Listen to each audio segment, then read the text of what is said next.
નમસ્કાર વિદ્યાર્થી મિત્રો, સારથી સપોર્ટ યુટ્યુબ ચેનલમાં આપ તમામ મિત્રોનું હાર્દિક સ્વાગત છે।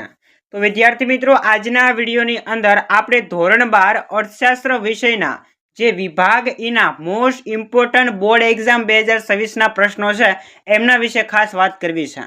તો વિડીયોને તમે સ્કીપ કર્યા વગર અંત સુધી જોતા રહેજો અને ચેનલ ઉપર પહેલી વાર આવ્યા હોય તો સબસ્ક્રાઇબ કરવાનું ભૂલતા નહીં, કારણ કે ધોરણ 12ના અવનવા વિડીયો તમને આ ચેનલ ઉપર મળતા રહેવાના છે। તો ખાસ ચેનલને સબસ્ક્રાઇબ કરવાનું બાકી હોય તો અત્યારે જ ચેનલને સબસ્ક્રાઇબ કરી લેજો। ઓકે, વધારે સમય ના લેતા વિડીયોની શરૂઆત કરીએ।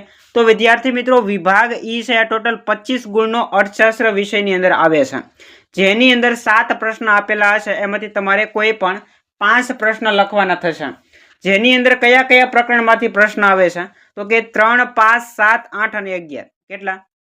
3, 5, 7, 8 અને 11, જેની અંદર ખાસ કરીને 7મું અને 11મું આ બે ચેપ્ટર એવા છે કે જેની અંદરથી 2 પ્રશ્ન તમને જોવા મળવાના છે।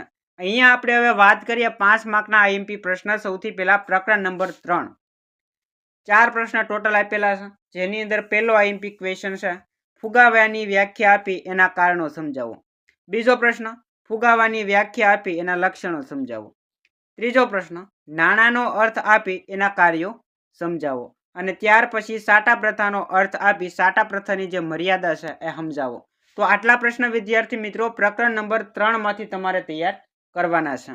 ત્યાર પછી આપણે આગળ વધીએ તો 5 નંબરનું ચેપ્ટર છે ગરીબીનો અર્થ આપી ગરીબીના નિર્દેશકો સમજાવો। બીજો પ્રશ્ન, ભારતમાં ગરીબીના કારણો સમજાવો। અને છેલ્લો પ્રશ્ન, ભારતમાં ગરીબી ઘટાડવાના ઉપાયોની ચર્ચા કરો। તો પ્રકરણ નંબર 3 માં વિદ્યાર્થી મિત્રો આપણે ટોટલ 3 પ્રશ્ન આપેલા છે અને 3 મોસ્ટ ઇમ્પોર્ટન્ટ છે। એના પછી પ્રકરણ નંબર 7, જેમાંથી 2 પ્રશ્ન આવશે, જેની અંદર પહેલો ક્વેશ્ચન આઈએમપી, મૃત્યુદરનો અર્થ આપી નીચા મૃત્યુદરના કારણો જણાવો। બીજો પ્રશ્ન, ઊંચા જન્મદર માટેના કારણોની વિગતવાર ચર્ચા કરો। ત્રીજો પ્રશ્ન, ભારતમાં જાતિ પ્રમાણની ચર્ચા કરો, એટલે કે દર 1000 પુરુષો સ્ત્રીઓની સંખ્યા। વસ્તુ નિયંત્રણના ઉપાયોની વિગતવાર સમજૂતી આપો। અને ફરજિયાત આલેખ આની અંદર જે છે એ પૂછવામાં આવે છે। તો ખાસ તમારે આ પાઠમાંથી જે આલેખવાળો પ્રશ્ન છે એ તૈયાર કરવાનો છે, કારણ કે આલેખનો પ્રશ્ન છે એ ફરજિયાત આ પાઠમાંથી પૂછવામાં આવે છે। 2 પ્રશ્ન પૂછાય છે, એક પ્રશ્ન આવશે ને એક આલેખ આવશે।